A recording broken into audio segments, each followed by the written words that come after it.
Single rod bumper. 500-র পরে আমি সামগার্ড install করব। উইন্ডশিল্ডটা ইনস্টল করা কিন্তু খুবই ঝামেলা, ইভেন আমার বন্ধু আজিম একবার পড়েও যেতে ধরছে। অ্যান্ড এতে কি আপনার বাইকের ওয়ারেন্টি চলে যাবে, কত টাকা লাগবে এই প্রোডাক্টগুলো কিনতে, অ্যান্ড কোথায় থেকে ইনস্টল করলে আপনার কোনো সমস্যা হবে না।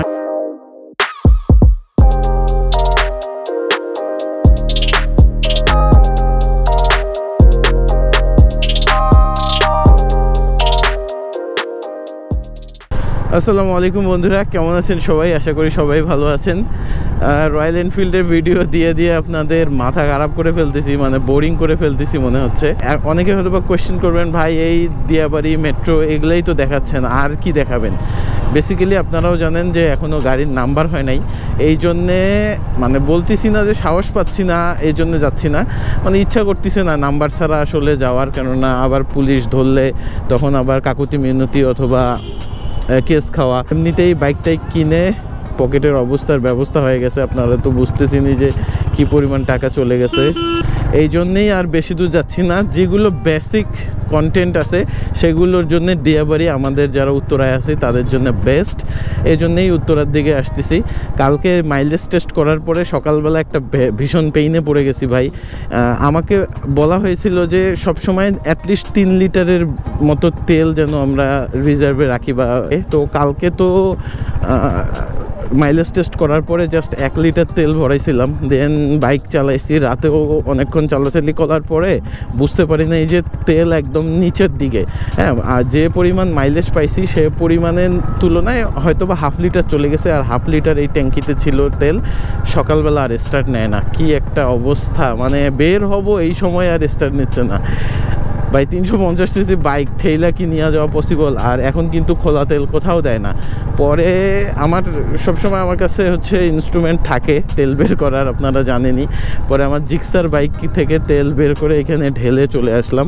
মোটামুটি অ্যাক্সেসরিজ আমার কাছে অনেক আছে, চাইলে আমি একদিনে এগুলো ইনস্টল করতে পারি, বাট কিছু জিনিস আছে যে আমি প্রথম ইনস্টল করতেছি, অ্যান্ড সামনে আরও অনেক কিছু ইনস্টল করব। অ্যান্ড আমার যেটা মনে হয় যে আমার বাইকেই আপনারা সব নতুন প্রোডাক্টের ইনস্টলেশন দেখতে পারবে। সো এই বিষয়টা নিয়ে কথা বলবো যে কত টাকা লাগবে এই প্রোডাক্টগুলো কিনতে, অ্যান্ড কোথায় থেকে ইনস্টল করলে আপনার কোনো সমস্যা হবে না। কেননা ভাই অনেক মানুষ থেকে শুনছি যে সে মেকানিকের কাছে ফিট করার জন্যে দিছে, বাট নষ্ট করে ফেলছে, হয় ক্লাম নষ্ট করছে অথবা স্ক্রু নষ্ট করছে। অ্যান্ড এতে কি আপনার বাইকের ওয়ারেন্টি চলে যাবে কি না, সব কিছু বিষয় নিয়ে আজকে কথা বলবো। তো আমাদের বাইকে কি ইনস্টলেশন করলাম অ্যান্ড প্রাইস কত পড়লো সেগুলো আমি আপনাদেরকে আজকে দেখাই। এই জায়গাটায় আমি আমার জিক্সারের অনেক ভিডিও করছি, একটা হেলমেট ভাঙাভাঙি ভিডিও করছিলাম, মনে আছে কিনা আমি জানি না। এই তো লুকটা দেখতে পাচ্ছেন যে মোটামুটি এই লুকটা দিছি অ্যাট ফার্স্ট। এর মধ্যে এটা হচ্ছে সিঙ্গেল রড বাম্পার, এখানে দেখেন আরির লোগো করা আছে। আমি এই বাম্পারটা সাময়িক সময়ের জন্য ইনস্টল করছি, আমি সামনে একটা ভালো বাম্পার ইনস্টল করব, এটা জাস্ট নিয়ে রাখছিলাম যেন আমি কিছুদিন চালাতে পারি। দেন এই যে উইন্ডশিল্ডটা ইনস্টল করছি। উইন্ডশিল্ডটা ইনস্টল করা কিন্তু খুবই ঝামেলা, এখানে আমি মেনশন করি খুব ভালো মেকানিক না হলে উইন্ডশিল্ডটা ইনস্টল করতে দিয়েন না। আর একটা নামটা লিখে দিছি যে মোটরিস্ট চ্যানেলের। অ্যান্ড যদি পিছনে আসি, ব্যাকরেস্টটা প্রথমেই দেখতে পাচ্ছেন। এই ব্যাকরেস্টটা মানে ইনস্টল করা খুবই জরুরি হয়ে গেছে, কেননা আমার ওয়াইফ অথবা আমার বন্ধু বা আমার বোন যারা বসতেছিল, আমার ভাইগনা আছে, তো 350 সিসি বাইকের তো পাওয়ার একটু বেশি ডেলিভার করে, তো যখন একটু জোরে থ্রোটল দেওয়া হয় পিছন দিক দিয়ে হেলে যাচ্ছিল। ইভেন আমার বন্ধু আজিম একবার পড়েও যেতে ধরছে। আর একটা বউয়ের জন্য হচ্ছে ফুটরেস্ট ইনস্টল করছি। এখন যদি এটার প্রাইসগুলো বলি, আমি এই সব কিছু আরি পার্টস থেকে নিছি, অ্যান্ড আরি পার্টসে আপনারা অ্যাভেলেবেল পাবেন। এই উইন্ডশিল্ডটা নিছে 1900 টাকা, ফুটরেস্টটা 1200 টাকা দিয়ে নিছি, ব্যাকরেস্ট নিছে হচ্ছে 2300 টাকার মতো। আর সিঙ্গেল রড এটা হচ্ছে শুধু এক্সক্লুসিভ আমি আমার জন্যে নিজের জন্যে ইন্ডিয়া থেকে নিয়ে আসছি। এটার একটা বিশেষত্ব আছে, যারা বিশেষত্বটা বুঝতে পারছেন তারা কমেন্টে করবেন। আমি ভিডিওতে দেখাতে চাচ্ছি না, কেননা ভিডিওতে দেখাতে গেলে তখন মানুষ আবার বাইক দেখলে মানে বুঝতেছেন তো আমি কি বলতে চাচ্ছি। এই ছিল মোটামুটি আমার ফার্স্ট ইনস্টলেশন। আমি বলি সামগার্ড, আমার কাছে সামগার্ডও আছে নিচে, সামগার্ডটা ইনস্টল করি নাই বিকজ অফ সামগার্ড যদি এখন ইনস্টল করি 500 কিলোমিটার পর যখন ইঞ্জিন অয়েল ড্রেন দিতে হবে তখন আবার সামগার্ডটা খুলতে হবে, এজন্যে 500-র পরে আমি সামগার্ড ইনস্টল করব যখন সময় হবে। আর হেডলাইট গ্রিলটা আমি মেবি কিছুদিন পরে হেডলাইটই চেঞ্জ করব। আমার কাছে 3-4 প্রকারের হেডলাইট আছে HJG-র, তার মধ্যে একটা হেডলাইট ইনস্টল করব। মোটামুটি এই যে এইগুলোই হচ্ছে বেসিক জিনিস। আর ট্যুরে যখন শুরু করব ট্যুর তখন একটু মডিফাই করতে হবে। এই আমার যেটা মনে, ট্যুরিং সেট আপ যদি নিয়ে আসাইলাম মন চাইলে, আদারওয়াইজ এইখানে যে পোর্শনটা আছে আমার ব্যাগটা যদি এই সাইডে খালি জাস্ট স্যাডেল ব্যাগটা দেওয়া যায় ওইরকম একটা করলেই হবে, কারণ আমি এই বাইকে ম্যাক্সিমাম সময় সিঙ্গেল ট্যুর করব। আর পিছনে একটা ব্যাগ থাকবে আর স্যাডেল ব্যাগটা ফালাই দিব, বাস, it's enough for me. So দেখেন লুকটা কেমন দেখা যায়, আপনারাই একটু জাজ করুন যে এখন এটার লুকটা কেমন দেখা যাচ্ছে এই সামন থেকে। এই যে একটু 360 ভিউ আপনাদেরকে দেখাচ্ছি এটার।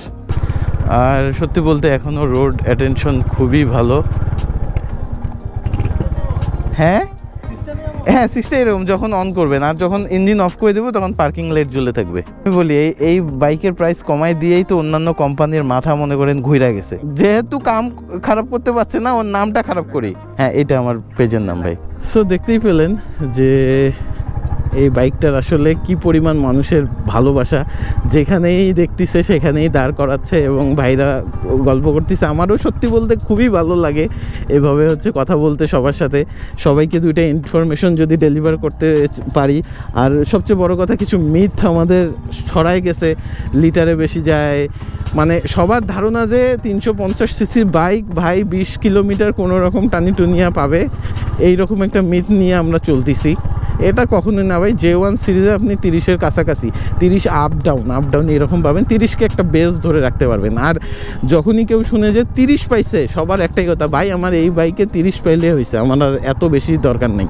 তো আমার মডিফিকেশনটা নিয়ে আপনাদের মতামত আশা করতেছি, ভালো খারাপ এবং আর কি আপনি আমার বাইকে ইনস্টল বা আপনি আমার বাইকে দেখতে চান জানাবেন, তাহলে ওগুলো আস্তে আস্তে করব। সামগার্ডটা এখনই ইনস্টল করব না, আগে দুটো সার্ভিস চলে যাক তারপরে ইনস্টল করি। সো আজকে বিদায় নিয়ে নিচ্ছি ছোট্ট একটা ভিডিও থেকে। আর হ্যাঁ, আরেকটা জিনিস বলি, এই যে বাইকে এটা সাদা পার্ট না, এটা খুবই ময়লা হয়ে যাচ্ছে। নীলটা হয়তো বা বোঝা যায় না, বাট সাদাটা একটুতেই বোঝা যাচ্ছে। মনে হচ্ছে 10 নম্বরে গিয়ে পিপিএফ বা পলি করব পুরোটাই। আজকে আর যাওয়া হচ্ছে না, এখন যদি যাই আস্তে আস্তে বিকাল হবে। পলি করতে প্রায় 600 থেকে 800 টাকার মতো নেয়, বাট সময় অনেক লাগে। সো সময় নিয়ে মিরপুর 10-এর দিকে যেতে হবে, আদারওয়াইজ হবে না। আজকের ভিডিওটা এই পর্যন্তই থাক। পরবর্তী ভিডিও কি দেখতে চাচ্ছেন জানাবেন। দেখা হবে পরের ভিডিওতে। টিল নাও, আসসালামু আলাইকুম।